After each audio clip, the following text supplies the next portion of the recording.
interesting enough to compel me to make copious notes about what you said. CBU and CII never cease to amaze me.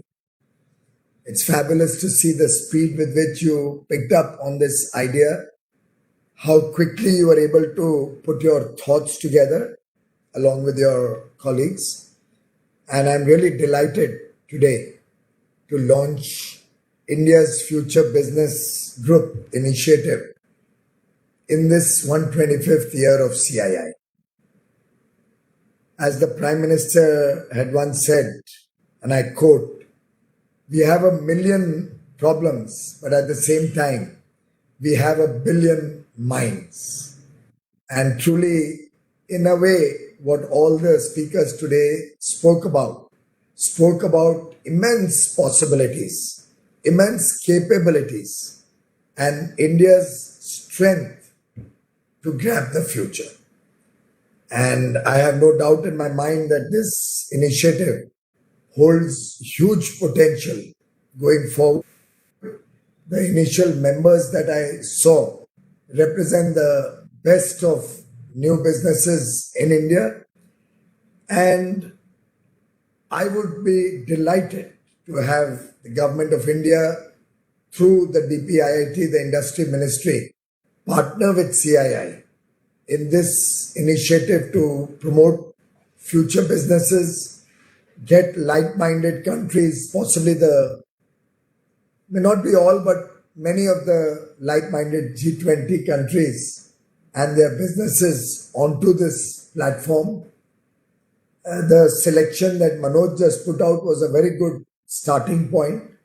It, of course, can be expanded to take individual European Union countries, particularly since Sweden and Norway and some of these countries have a lot of traction for new businesses.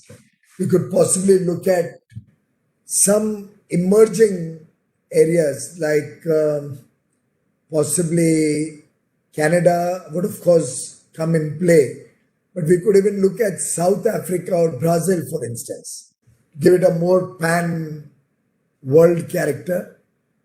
I don't know whether Russia could also fit into the bill, but I'm delighted at the concept that you have put before me. And clearly, the objective is to get growth back into India.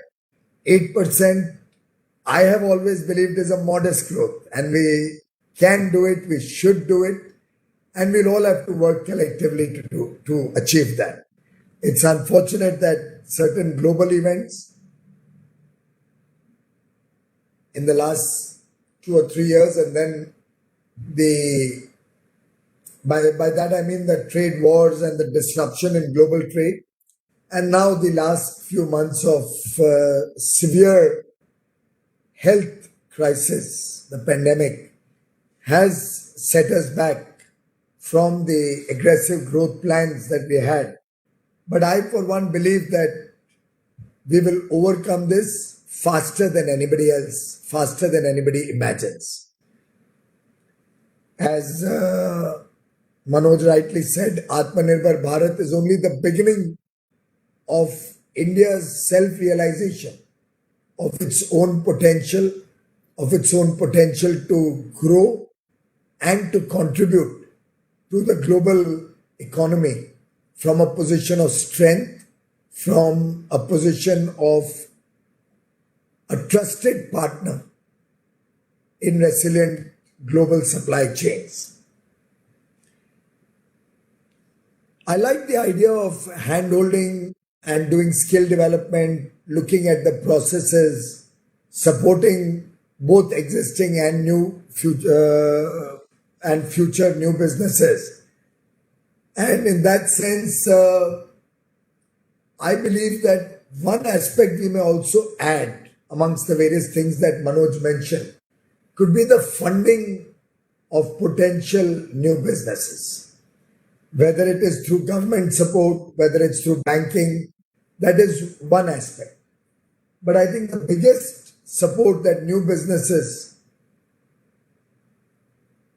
particularly the type that were listed out, digital businesses, or the new age healthcare and education platforms. By manufacturing, I'm assuming you're looking at 3D manufacturing and robotics and all of that. Now, all of these are things where India can actually innovate within the country also. I'm not stopping anybody from importing technologies, learning from the best available in the world, bringing in technologies, bringing in skill sets, bringing in knowledge, R&D. But I also believe India also has tremendous potential. A lot of our youngsters demonstrate huge capabilities. They're full bubbling with excitement, with ideas. Very often the detriment is adequate capital.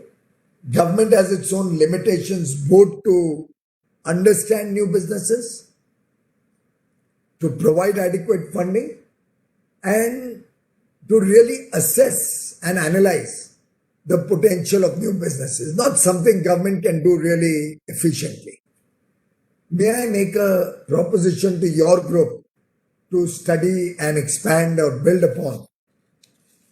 Let us take just the unicorns to begin with. Or what's the other word where the person is just getting into a unicorn?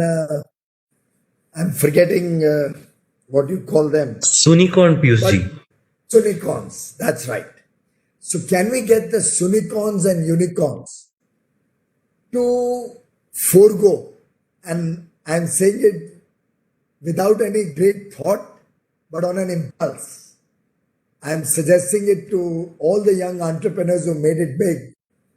If all these unicorns and unicorns sell 1% of their equity and create a pool of capital, it'll be Indian capital, it'll be an Indian pooled investment vehicle where some of you all can put in your investment advisors or your investment teams to support the assessment of our young people coming up with new ideas, and demonstrate your commitment to supporting new businesses with Indian capital. Because I sometimes feel pain that so many good ideas have had to sell out at that critical point at very low valuations to international funding, and the advantage of that growth was largely offshore, and India could not participate in that advantage. Also, I'm sure this kind of a group will be more sympathetic and more understanding of India's pressing needs, problems, and solutions. I'll just leave that thought with you. Obviously, government cannot micromanage your own plans.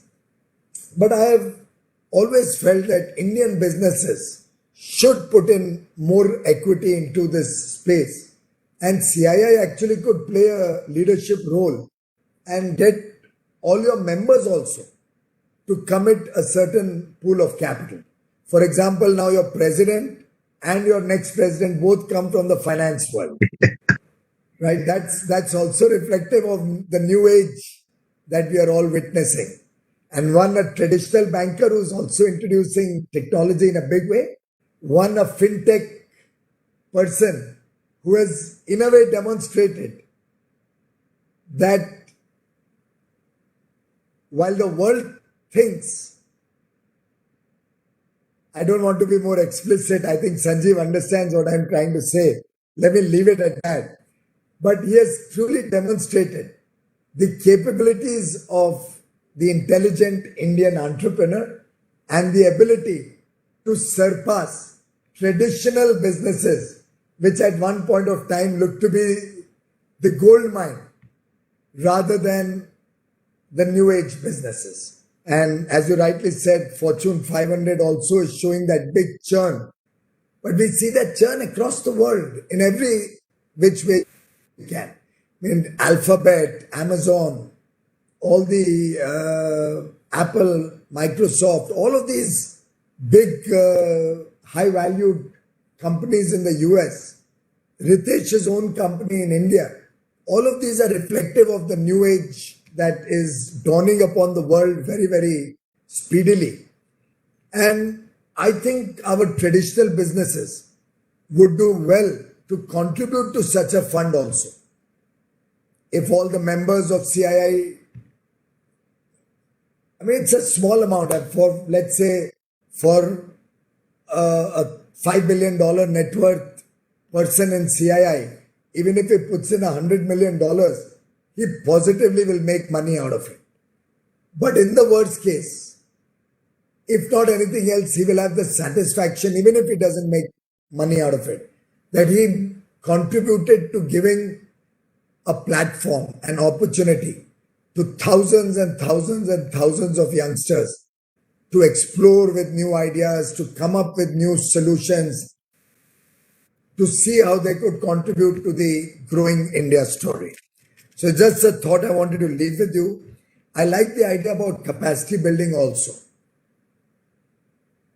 In fact, amongst the other things you mentioned about skill development, retraining for the entrepreneur, for the staff, for the workers, you may like to look at mentorship.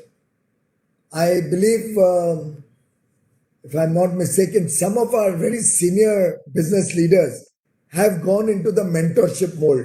Possibly our Marico friend, Mariwala. Mariwala. Mr. Mariwala has gone into the mentorship mold. Some sense all these senior business leaders now have to let go to their children or to their professional managers to handle. And I think it's time that Mr. Anand Mahindra, Mr. Uday Kotak, all of them become mentors, not only to their own family and family businesses or their own empires, but also to these new age and young entrepreneurs. And they should allocate, it's not proper for me to say should, but I would appeal to them to allocate quality time, committed time. If at times they can even travel to the interiors of India after the COVID story is sorted out, it can really encourage. Imagine a Mukesh Ambani going to Gorakhpur and meeting the youngsters there. Imagine a Uday Kotak going to Tiruchirappalli and meeting the youngsters there. I've seen the energy Ritesh can take out. When I was with him in Bhutan, people were flocking to him like a film star. That's the power of all these big names.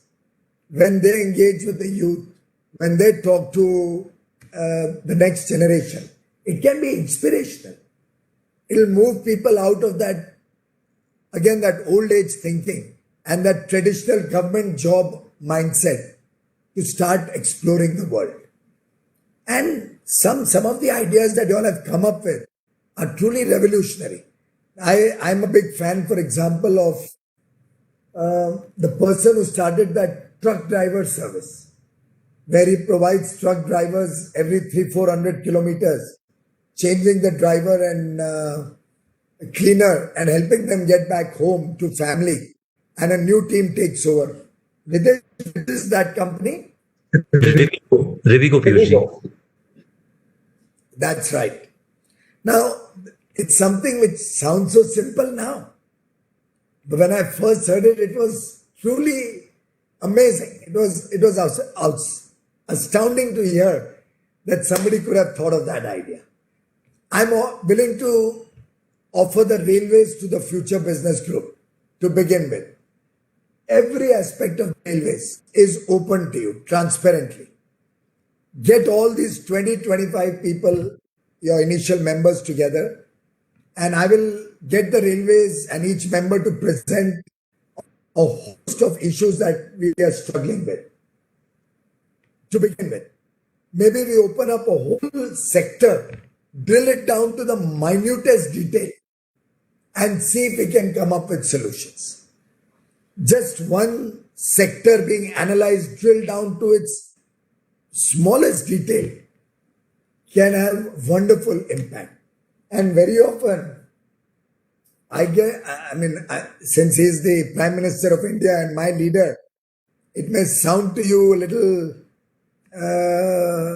awkward my saying it, but believe me, if you ask me, the real startup entrepreneur with ideas is Prime Minister Narendra Modi. And I'll tell you how his mind works.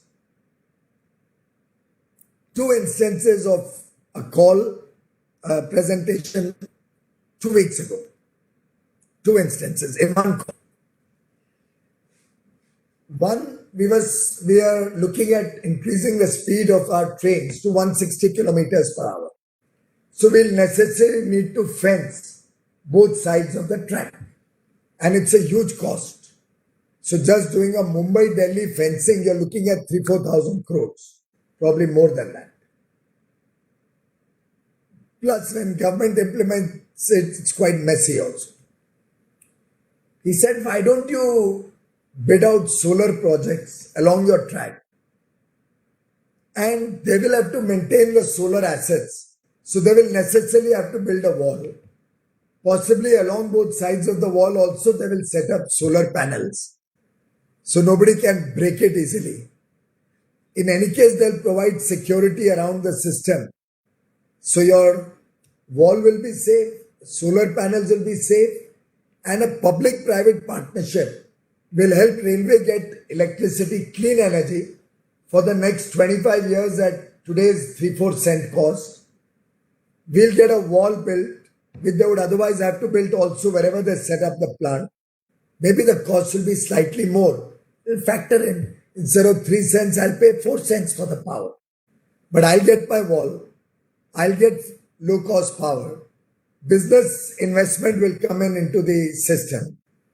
And it will help me move towards making Indian Railways the world's first net zero emission railway by 2030. Now, look at the transformational and multidimensional aspects of this simple suggestion. Item number 2.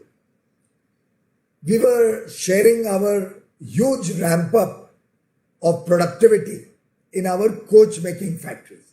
So in the last 6 years, our Indian coach making factories, not only railway factories, not only have stopped making that old design integral coach factory, ICF design coaches, which were prone to accidents and fatal accidents at that. We are now making only relatively better, not necessarily the best, LHB coaches. And thanks to this, amongst many other initiatives, whole of last year, from 1st April 19 till today, we have not had one single passenger dying because of a railway accident.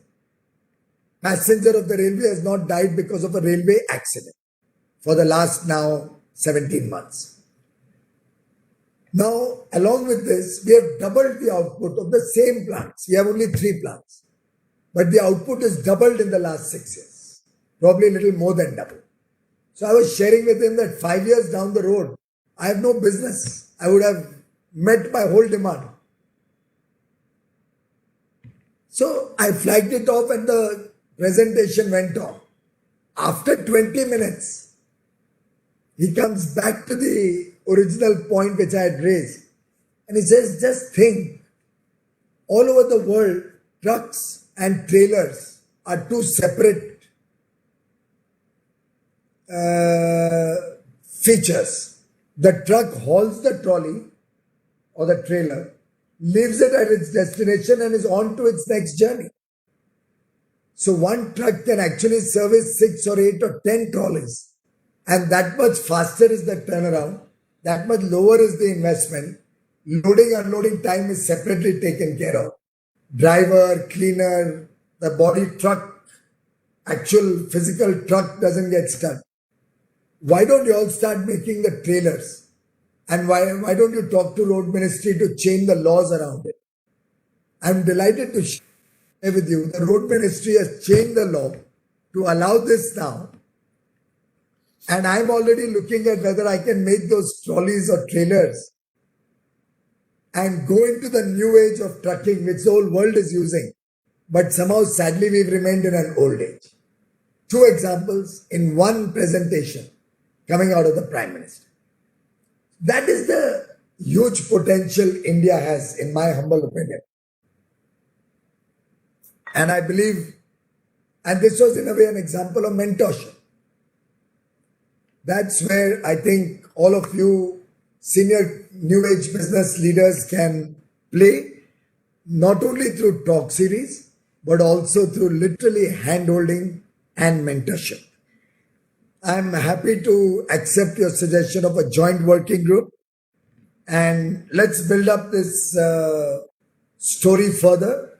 Let's engage with other countries. Government will fully back up CII, or we can do a joint engagement with other countries and build up a platform with like-minded countries, trusted partners to promote new age businesses in India.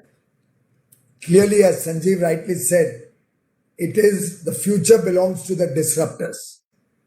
And it is all of you youngsters, all of you new age entrepreneurs who are going to change the fortune of India, who's going to bring prosperity to the teeming millions in India, who are going to be the job creators of the future. And each one of the ideas can be drilled down for more and more outcomes. And Health Stack has so many immense potentials that I can speak for 1 hour only on the Health Stack just now. My mind is just crowded with ideas on what can be done on health. Each one of those ideas holds tremendous potential for our youngsters. I also second Mr. Bajaj when he says that we have to democratize and socialize the benefits of new age businesses and take technology to the masses. Prime Minister Modi has given only 1,000 days to take digital broadband to every village now.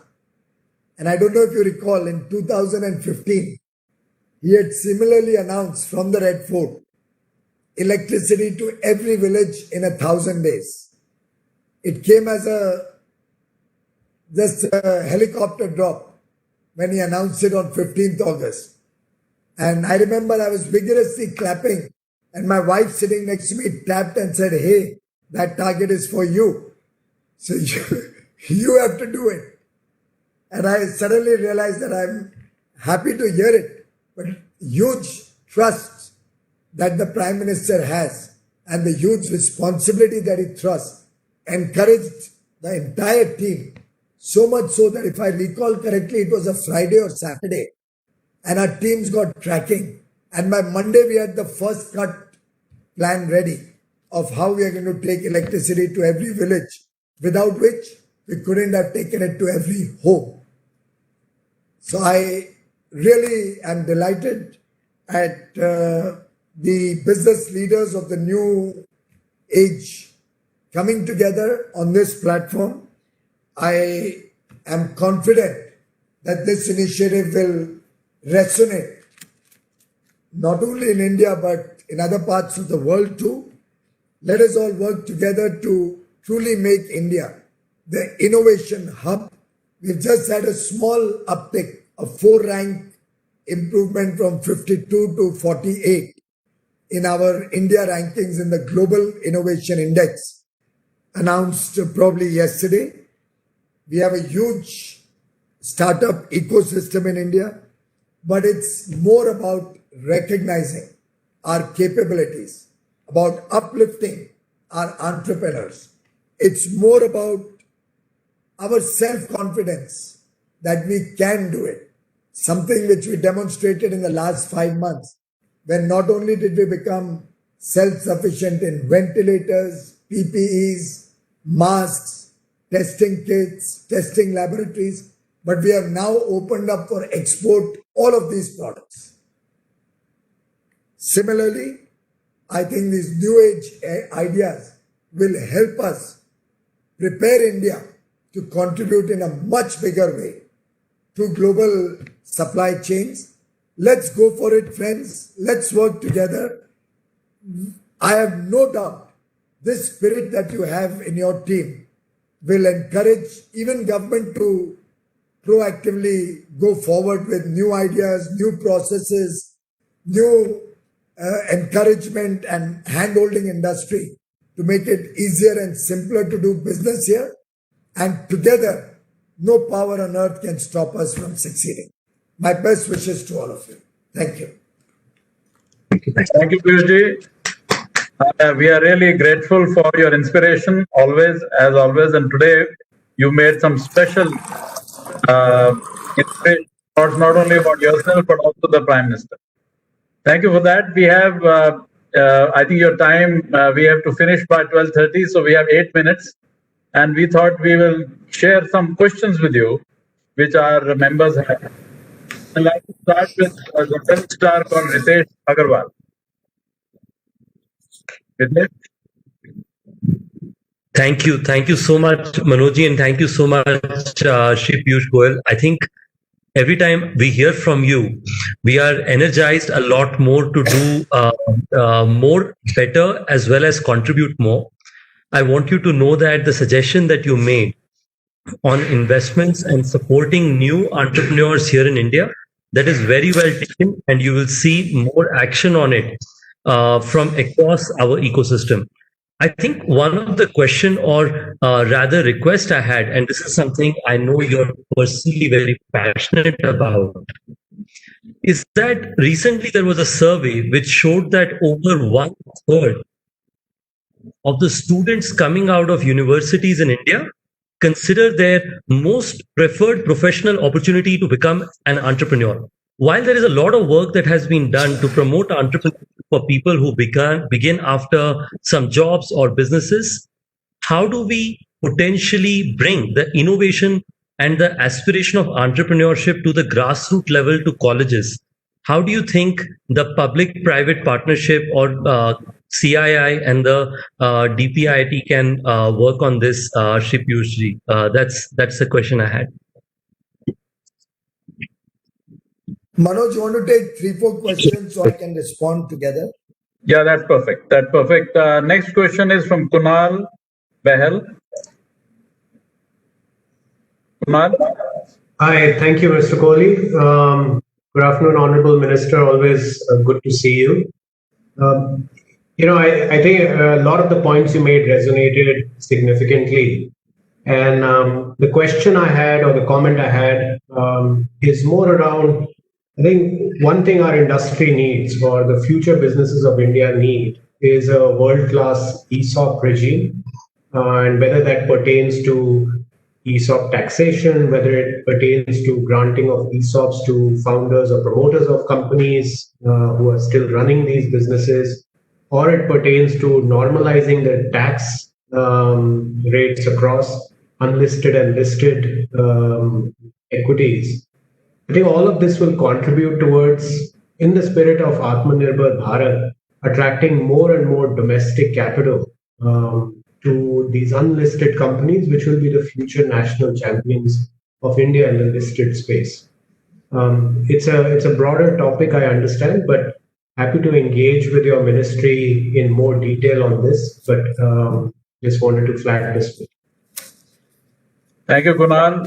I'd like to move to KV Rao, who is leading CII at Singapore, and Singapore being a great partner for India, we thought we'll listen to KV's issues also. KV? You're on mute. You're on mute. Thank you, Manoj, and good afternoon, Honorable Minister. Pleasure to speak to you from Singapore. I've lived here for 25 years, and my roots started my career with Manoj in India. And I wear hats both for Singapore and India, and I work for the Tata Group.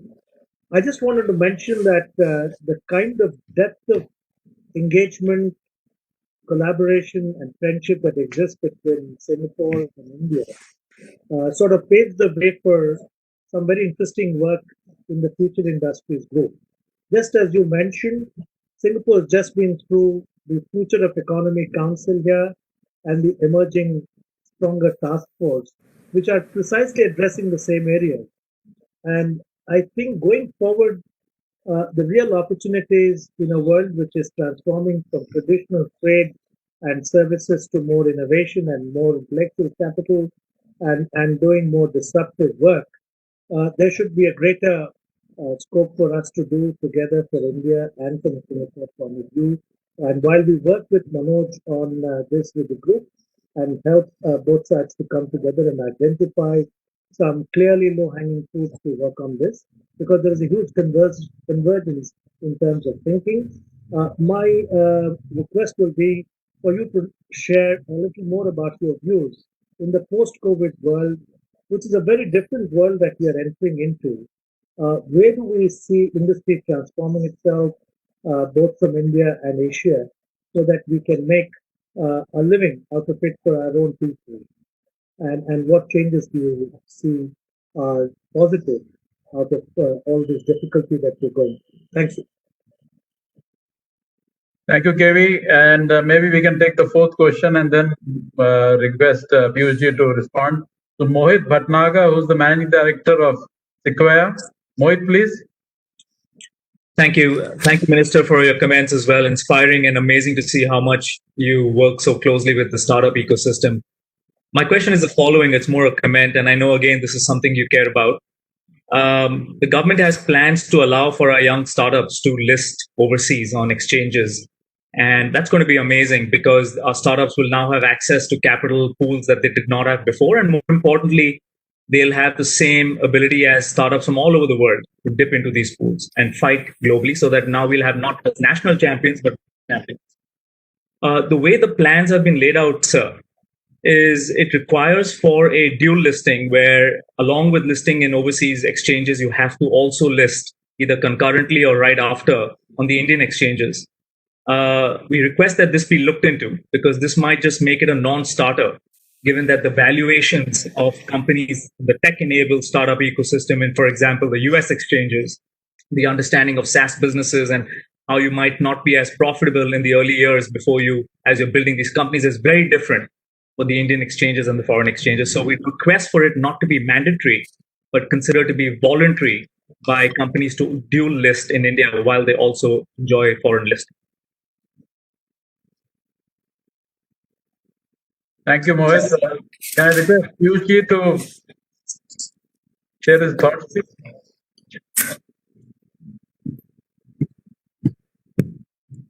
Thank you, Manoj.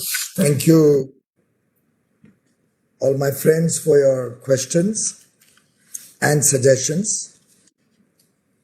Ritesh, your point about inculcating that spirit of entrepreneurship in our youngsters right from college is actually very thought-provoking. And it's been engaging my mind since you raised it. That how was it when I was a college student? I've been trying to look back and remind myself about my days in college. I think a lot of it has got to do with your circle over there and your exposure to colleagues and to friends at that young age. One problem in the cities, you may not have that much of a problem because you'll have enough people exploring the net and talking to each other about ideas. But what you said resonates with me in terms of the small towns and colleges which are, let's say, non-metro city based, where that whole ecosystem very often is largely of children coming out of service families and getting into that traditional mold because of the peer pressure around you. I myself come from a family where everybody was in service before I started my business. So at almost 16, 17 is when I first started preparing a project report for a business that I wanted to set up. But I was the first entrepreneur in a family traditionally full of people in jobs. Also, I was the first non-engineer in the family. Everybody else, including sons-in-laws in the family or my brother-in-laws, were all engineers. And typically after 10th, I went into IIT coaching classes, Agarwal classes at Dadar, if any of you is familiar with it. So any Bombay boy, Mumbai boy goes to Agarwal classes. Still remember my maths sir, Karkhanes, teaching me maths to prepare for the IIT entrance exam. Right? But at that point, it struck me that was not what I wanted to be. And there, I think the atmosphere at Jai Hind College where I studied played a role also. And midway, I decided to duck it, and 12th, I went into commerce and then chartered accountancy and law. So, but it's an interesting point you've raised. I don't have a quick fix solution, except that the more you have these talk series, the more we can get some of you to reach out to these college students through different platforms. The more CII's youth wing, or let's say the youth in the YPO, for example. Many of us here would be YPOs. Can our youngsters start talking to children in college campuses? I remember my son coming in from the US on a summer break, had flown all the way to Guwahati to address children in a college in Guwahati. And frankly, my wife and I made fun of him. Said, kya pagalpana hai? Tere ko bula rahe hain? What the hell are you going to tell them? But subsequently, actually a year later, I actually saw that whole conversation. And I realized the power of peer guidance or peer counseling. And I think initially that's the best that I can offer you.